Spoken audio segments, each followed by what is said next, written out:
Hey everyone, good morning. আজি হ'ল Sunday আৰু এতিয়া ৰাতিপুৱা উঠিলোঁ। উঠি এতিয়া গা পা ধুই বাকী কামবিলাক কৰিলোঁ। কৰি পেলাই এতিয়া ভাবিছোঁ ব্ৰেকফাষ্টটো খাই ল'লোঁ। ব্ৰেকফাষ্ট বেছি বিশেষ কৰা নাই আজি, লাইট ব্ৰেকফাষ্ট কৰিলোঁ। আৰু ভাবিলোঁ আজি এখেত আছে যেতিয়া এটা ৰঙালাওৰ পৰা এটা পিঠা বনাম। আৰু কি পিঠা কেনেকৈ বনাওঁ ভিডিঅ'টি শেষলৈকে চাব বুলি আশা ৰাখিলোঁ।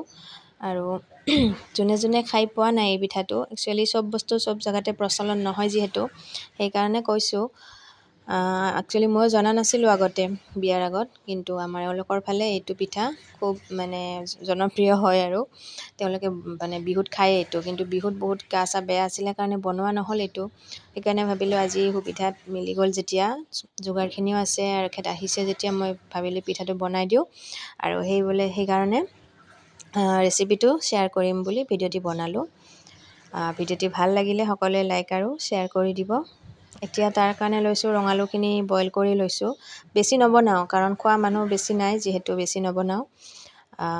ৰঙালাও 3 পিচমান ডাঙৰ ডাঙৰকৈ বইল কৰি ল'লোঁ। তাত কেইটামান আজৱাইন দিলোঁ, অকণমান নিমখ, আৰু দেখিছে চাগে অকণমান ছ'ডা দিছোঁ, বেকিং ছ'ডা। আৰু এয়া আমাৰ টিকলা হাতখনেৰে আনি দিলে কালজিৰা অকণমান। মই দেউতাকক কৈছিলোঁ আনি দিব, কিন্তু সিয়ে ওস্তাদি মাৰি সি বোলে আনি দিব। তো এনেকৈ গোটেইখিনি পানী ব্যৱহাৰ কৰিব নালাগে, গোটেইখিনি লগ কৰি মিলাই ল'লোঁ। এনেকৈ আটা যেনেকৈ মঠো আমি, আটা মঠাৰ নিচিনাকৈ। আৰু টান ঢিলাটো অকণমান চাই ল'ব লাগিব নিজে। টান ঢিলাটো বেছি ঢিলা হ'লেও ভাল নহ'ব, আৰু বেছি টাইট হ'লে পিঠাকেইখনে টাইট হৈ যাব। তো এইখিনি মই মাৰি অকণমান ঢাকি থৈ দিলোঁ। আৰু ইপিনে এখেতে কৈ আছিলে উফি হৈছে মূৰত, চুলি সৰি আছে বোলে, তালু ওলাই গ'ল। মই কৈছোঁ ৰ'বা, ইমান চিন্তা কৰিব নালাগে। এয়া পিঁয়াজটো হাতৰ পৰা ওলাই দৌৰ দিলে, আকৌ ধুই পেলাই ৰুকি আছোঁ।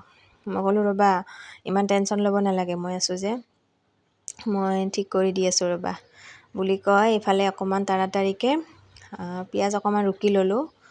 আৰু তাত অকণমান দৈ এড কৰিম। দৈ যিহেতু তেওঁৰ উখি আছে আৰু চুলিবোৰ সৰিও আছে দেই, কিন্তু তেওঁৰ স্কেল্পটো অলপমান ওলাই যোৱা নিচিনাই হৈছে। তাৰপিছত এনেকৈ পিঁয়াজৰ লগত দৈ অলপমান ল'লোঁ। লৈ এতিয়া এইখিনি ভালদৰে মিক্স কৰি ল'ম। পিঁয়াজখিনি মই আচলতে ৰসটো উলিয়াই ল'ব লাগিছিল, কিন্তু কি কৰিম, দৌৰাদৌৰিতে কি কৰিছোঁ গমেই পোৱা নাই। এতিয়া দৈখিনি মিলাই লৈছোঁ যদিও, এতিয়া কিন্তু মই পিঁয়াজৰ যিখিনি গোটাখিনি গুচাই ল'ম। এতিয়া অকল ৰসটোৱে ল'ম, কাৰণ পিঁয়াজৰ ৰুকি লৈছোঁ যিখিনি, সেইখিনি গাত পৰি যাব যেতিয়া মূৰত লগাই দিম। সেইকাৰণে এতিয়া ৰসবোৰ এক্সট্ৰা কৰি এয়া গোটাখিনি সেইখিনি পেলাই দিম, সেইখিনি ছাইড কৰি ল'লোঁ। আৰু ইয়াতে এটা এড কৰিছোঁ vitamin E capsule. Vitamin E কেপচুলটো কিন্তু স্কিনতো ব্যৱহাৰ কৰিব পাৰি, আৰু স্কেল্পৰ কাৰণেও ভাল হয়। কিছুমান যদি স্কেল্পৰ উফি হোৱাৰো বেলেগ বেলেগ কাৰণ থাকে ন, গতিকে সেইবোৰৰ কাৰণে ভাল হয়। সেইখিনি মিক্স কৰি ল'লোঁ। মিক্স কৰি বহুত বিশেষ একো দিয়া নাই। তেখেতে কিন্তু এয়া চাওকচোন কি কৰি আছে টিকলাটো। তেখেতে কৈছে যে ইমান কি দি আছা, মোক নালাগে। কিন্তু মই কৈছোঁ নহয় ৰ'বা, তোমাৰ যেতিয়া উফি হৈছে, উফি ট্ৰিটমেণ্টটো কৰিবই লাগিব। আৰু তেওঁ সদায় ঘৰত থাকিব নাপায় যিহেতু, পুৰুষ মানুহসকলতো সদায় বাহিৰত যোৱাই হয়। গতিকে আজি বন্ধ পাইছে যেতিয়া মই এইখিনি কৰি দিমেই বুলি কৈ অলপমান স্কেল্পত লগাইছোঁ। স্কেল্পত লগাই পূৰা ভালকৈ সোমাই যোৱাকৈ, ভিতৰৰ ফালে সোমাই যোৱাকৈ অকণমান মাছাজ দি পটপট এইখিনি লগাই তেওঁক থৈ দিলোঁ। আৰু দৌৰি আহিলোঁ পাকঘৰলৈকে। এই মঠি থোৱা এই পিঠাগুড়ি আৰু যিখিনি লাওৰ যিটো বনাইছিলোঁ, সেইখিনি এনেকৈ গোল গোল কৰি আটাৰ গোলবিলাক যেনেকৈ কৰোঁ সেনেকৈ পূৰা কৰি কেনে এনেকৈ টাৱা এখনত ভাজি ল'ব লাগিব। দুপিঠি ধুনীয়াকৈ ভালদৰে সিজালৈকে ভাজি ল'ব লাগিব। আৰু জুইটো কিন্তু মিডিয়াম দিব। একেবাৰে কম জুইত ভাজিলে কিন্তু পিঠাকেইখন কটকটীয়া টান হৈ যাব। সেইকাৰণে মিডিয়াম জুইতে দিব লাগে। আৰু যদি একেবাৰে সৰু চাইজৰ বনায় তেনেহ'লে বেছি জুইত ভাজিলেও কথা নাই। এতিয়া মইতো মিডিয়াম অলপ ডাঙৰকৈ দিলোঁ, কাৰণ মই বেছি পিঠা বনাই ষ্ট'ৰ কৰি নাৰাখোঁ, যাতে খাই লৈ আজি বা দুদিনৰ ভিতৰত শেষ হয়, সেইখিনিমান জোখৰ বনাইছোঁ। ইপিনে পিঠাকেইখন ডুবাবলৈ কেৰাহী এটাত পানী দিলোঁ। কেৰাহীটোত পানী দি তাত মিঠৈ দিব লাগিব, গুড় মিঠৈ যিটো আমি ব্যৱহাৰ কৰোঁ পিঠা বনাত। সেই গুড় মিঠৈ লৈছোঁ মই মোটামুটি 150 গ্ৰামমান লৈছোঁ। ৰুকি লৈ পানীখিনিত 4-5টামান ইলাচি দিছোঁ, আৰু তাৰপিছত গুড়খিনি তাত দি দিছোঁ।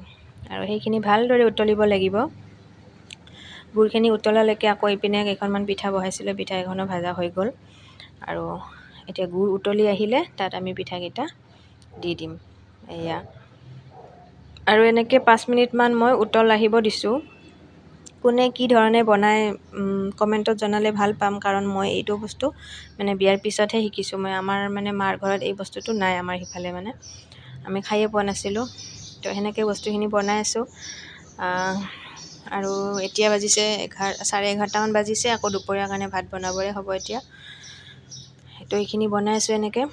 ইতিমধ্যে পিঠাখিনি উতলি এতিয়া হৈছে আৰু এইফালে গোন্ধ এটা ইমান ধুনীয়া ওলাইছিলে। মই মানে বাতিত লৈ চাই লৈছোঁ, গোন্ধটো ইমান ভাল এটা গোন্ধ, মানে খাওঁ খাওঁ লাগিছে। আৰু দেখাত মানে হেৰি নিচিনা হৈছে, এই গোলাপ জামুনৰ নিচিনা হৈছে বস্তুকেইটা, পিঠাকেইটা। তো লাষ্টত এইটো ফাইনেল লুক আমাৰ লাও পাল্লা পিঠা। তো কেনেকুৱা লাগিল জনাব, আৰু ভিডিঅ'টি ভাল লাগিলে লাইক আৰু শ্বেয়াৰ নিশ্চয় কৰি দিব। তেন্তে আজিলৈ বাই বাই।